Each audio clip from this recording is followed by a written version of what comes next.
BJP ಅಭ್ಯರ್ಥಿಗಳ ಮೊದಲ ಪಟ್ಟಿ ರಿಲೀಸ್ಗೆ ಕಮಲ ಪಾಳಿಯ ತಯಾರಿಯನ್ನ ಮಾಡಿಕೊಳ್ತಾ ಇದೆ. ಅಭ್ಯರ್ಥಿಗಳ ಮೊದಲ ಪಟ್ಟಿ 3 ದಿನದಲ್ಲಿ ರಿಲೀಸ್ ಆಗುವ ಸಾಧ್ಯತೆ ಇದೆ ಅಂತ ಹೇಳಿ ಮಾಜಿ ಸಿಎಂ ಬಿಎಸ್ ಯಡಿಯೂರಪ್ಪ ಮಾಹಿತಿಯನ್ನ ನೀಡಿದ್ದಾರೆ.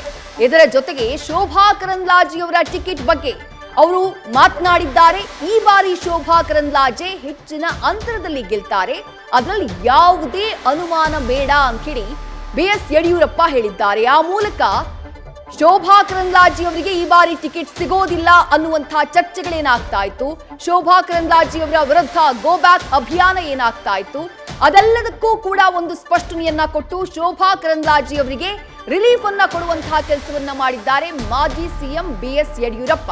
3 ದಿನಗಳಲ್ಲಿ ಲೋಕಸಭಾ ಚುನಾವಣೆಗೆ ಬಿಜೆಪಿಯ ಮೈತ್ರಿ ಅಭ್ಯರ್ಥಿಗಳ ಮೊದಲ ಪಟ್ಟಿ ರಿಲೀಸ್ ಆಗುತ್ತೆ ಎನ್ನುವಂತಹ ಮಾಹಿತಿಯನ್ನ ನೀಡಿದ್ದಾರೆ.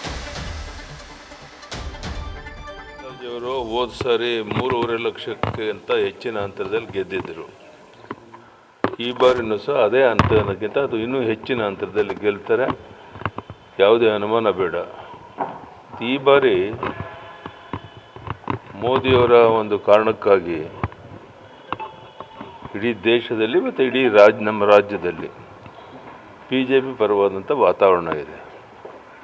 ನಾವೆಲ್ಲ ಪ್ರಯತ್ನ ಮಾಡ್ತಿರೋಂಥದ್ದು 28ಕ್ಕೆ 28 ಗೆಲ್ಲಬೇಕು ಲೋಕಸಭಾ ಕ್ಷೇತ್ರ ಅನ್ನುವಂಥ ಪ್ರಯತ್ನದಲ್ಲಿದ್ದೀವಿ. ಅದೇ ರೀತಿಯ ಒಂದು ವಾತಾವರಣ ಇದೆ, ಅದರಲ್ಲಿ ಯಶಸ್ವಿ ಆಗ್ತೀವಿ ಅನ್ನೋಂಥ ವಿಶ್ವಾಸ ಇದೆ. ಹೇಳ್ತಾ ಇದ್ದಾರೆ ಫೈನಲ್ ಆಗಿ ನಾಳೆ ನಡೆದಲ್ಲಿ 3-4 ದಿವಸದಲ್ಲಿ ಗೊತ್ತಾಗುತ್ತೆ ಯಾವ್ದು ಬದಲಾವಣೆ ಆಗಿದೆ ಏನು ಅಂತ.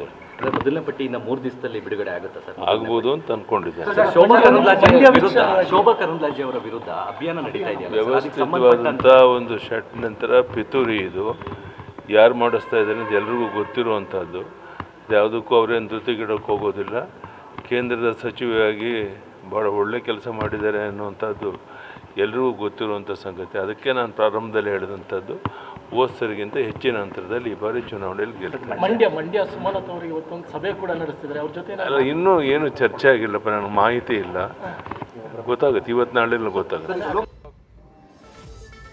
ಮಾಜಿ ಸಿಎಂ ಬಿಎಸ್ ಯಡಿಯೂರಪ್ಪ ಮಾತನಾಡಿದ್ದನ್ನ ಕೇಳಿಸಿಕೊಂಡ್ರೆ, ಇನ್ನು 3 ದಿನಗಳಲ್ಲಿ ಲೋಕಸಭಾ ಚುನಾವಣೆಗೆ ಮೈತ್ರಿ ಅಭ್ಯರ್ಥಿಗಳ ಮೊದಲ ಪಟ್ಟಿ ರಿಲೀಸ್ ಆಗುವಂತಹ ಸಾಧ್ಯತೆ ಇದೆ ಅನ್ನುವಂತಹ ಮಾತನ್ನ ಬಿಎಸ್ ಯಡಿಯೂರಪ್ಪ ಹೇಳಿದ್ದಾರೆ. ಈ ಮೊದಲ ಪಟ್ಟಿಯಲ್ಲಿ ಸಾಕಷ್ಟು ಕುತೂಹಲಕ್ಕೆ ಕಾರಣವಾಗಿರುವಂತಹ ಟಿಕೆಟ್ ಹಂಚಿಕೆಯ ಕ್ಷೇತ್ರಗಳಿದ್ದಾವಲ್ಲ, ಅದು ಮಂಡ್ಯ ಇರಬಹುದು, ಹಾಸನ ಇರಬಹುದು, ಚಿಕ್ಕಬಳ್ಳಾಪುರ, ಕೋಲಾರ, ಈ ಕ್ಷೇತ್ರಗಳ ಅಭ್ಯರ್ಥಿಗಳ ಹೆಸರು ಕೂಡ ಪ್ರಕಟ ಆಗುತ್ತಾ ಅನ್ನುವಂತ ಕುತೂಹಲ ಸದ್ಯ ಮೂಡ್ತಾ ಇರೋದು. ಮತ್ತೊಂದ್ ಕಡೆ ಶೋಭಾ ಕರಂದ್ಲಾಜೆ ಅವರಿಗೆ ಅವರ ವಿರುದ್ಧ ಯಾರು ಕ್ಯಾಂಪೇನ್ ಅನ್ನ ಮಾಡ್ತಾ ಇದ್ದಾರೋ ಕ್ಷೇತ್ರದಲ್ಲಿ ಅವರಿಗೆ ತಿರುಗೇಟನ್ನ ಕೊಡುವಂತಹ ಕೆಲಸವನ್ನು ಬಿಎಸ್ ಯಡಿಯೂರಪ್ಪ ಮಾಡಿದ್ದಾರೆ.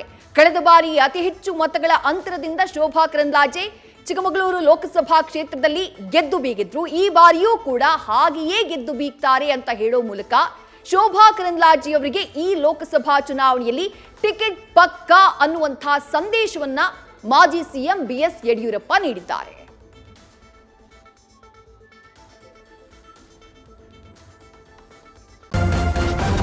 ನ್ಯೂಸ್ ಫಸ್ಟ್ ನಿರ್ಭೀತಿಯಿಂದ ನಿಮ್ಮ ಪರವಾಗಿ.